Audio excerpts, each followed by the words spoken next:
Mga pare ko, paalala lang po, kung may pagkakataon, huwag nyo lang po basta-basta palampasin dahil sayang po yung pagkakataon kahit na po mapago-bago pa itong inyong motor. Tulad po nitong ating reset, ito mapago-bago pa po to at palitan po natin siya ng gulong. Since bago po itong ating gulong at sigurado po tayo na matagal po to na mabubutas or mapaplat. At matagal-tagal din po natin bago ulit natin baklasin itong ating gulong. So since nandito na po tayo at nakabuyang-yang na po siya, nakabaklas na po siya, gawin na po natin mag-inspection at mag-grease ng kailangang grasahan. Tulad po nitong rayos. So inspeksyonin po natin to kung okay pa. So okay pa po to. At ang susunod po ay mag-grease, mag-repack na po tayo ng grasa ng ating bearing. Sa totoo lang po, kahit na po ito'y mabago-bago pa, mas maganda na po yung sigurado. Kaya kumuha na po kayo ng pangawit at kuwitin po natin yung takip ng ating bearing. So huwag po kayo matakot, hindi po yan masisira dahil takip lang po yan. Ayun. So kuwitin nyo lang po yung pinaka weakest part nya at yun, tanggal na po natin yung takip ng ating bearing. At kung makikita nyo, halos wala po masyadong grasa. So yan po yung sinasabi natin, no? So hindi po ako satisfied sa grasa nito at ang gusto ko is palitan po to.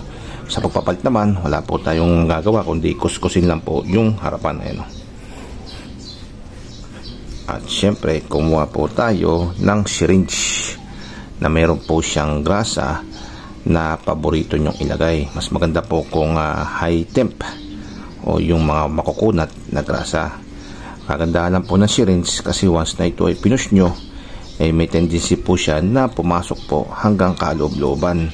After po natin makuskus, ganun lang, pare ko. Ngayon, di ba? Isa pa.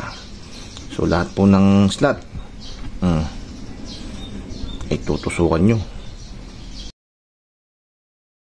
Diba?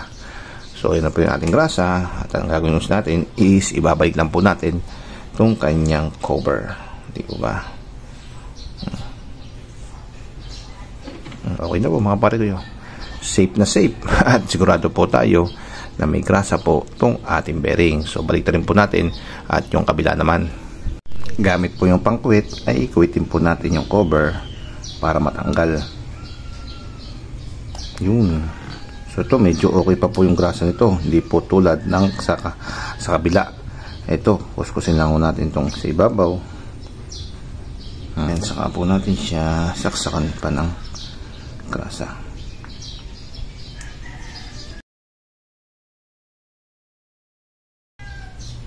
Then balik po natin yung kanyang cover. Ito naman po sa ating sprocket, tanggalin nyo po itong pinaka spacer at meron po yung bearing sa loob.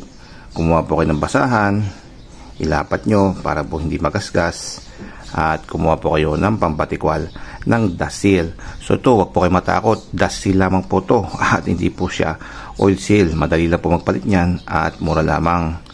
Ayun.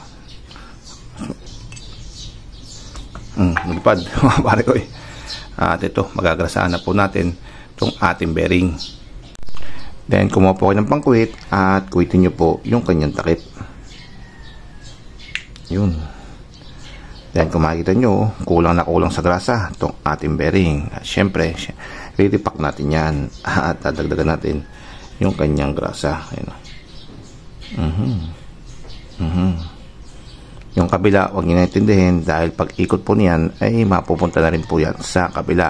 At sa pressure po nitong ating syringe tumatagos po yan hanggang loob. So nakagawa na po ako ng separate video para dito at na-demonstrate po natin yon na tumatagos po hanggang ilalim yung ating grasa pag sinisyringe po natin. So pare ko, punong-puno na po siya ng grasa at saka po natin ibabalik yung kanyang takip. Ito po yung original dust seal nya na lumipad po kanina, wala po yung ka-damage.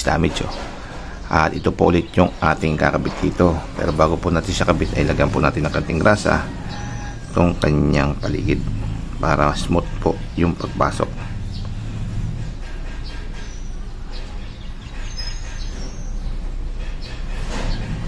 Saka lang po natin siya dadaliriin kung kaya po natin. Kung di po natin kaya, kukuha po tayo ng rubber mallet.